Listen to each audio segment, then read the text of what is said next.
Well, the EU is investigating Elon Musk's X, formerly known as Twitter, while the bloc's regulator is probing the social media platform for its suspected failure to counter illicit content and disinformation, a lack of advertising transparency, and what it calls a suspected deceptive design of the user interface.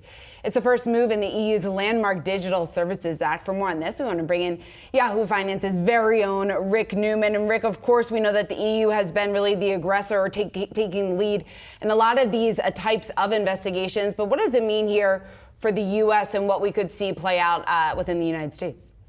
Yeah, it's interesting because Europe does have stricter rules for social media platforms and online web services companies in general. So what the EU seems to be saying here is they have done what they call a preliminary investigation into X, formerly known as Twitter.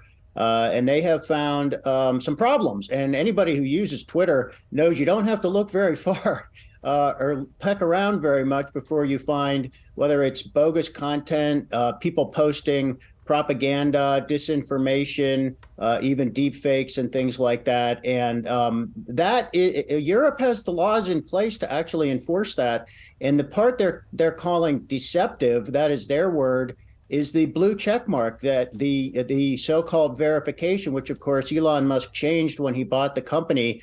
Anybody can get the blue check mark as long as you pay the monthly fee for it. And what X says, and what Elon Musk himself has actually tweeted on there, he says, well, that basically when we give the blue check mark, we verify that these accounts do not have the characteristics of bot accounts or fake accounts. But that's it. Anybody can get it. You just have to pay for it and then meet those guidelines. So what the EU is going to do is they're going to do an investigation. I mean, they're going to find something that seems pretty certain. And then the question is, what happens after that?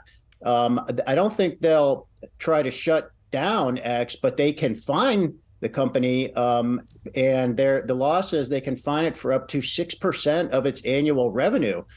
Given that X seems to be in pretty bad shape right now, that would be sizable. So there's a lot to look forward here. In terms of anything like this that's going to happen in the United States, I don't know. I mean, Congress is always talking about trying to do something to rein in social media or do something, and it just doesn't get very far. So I think Europe is going to stay in the lead on this.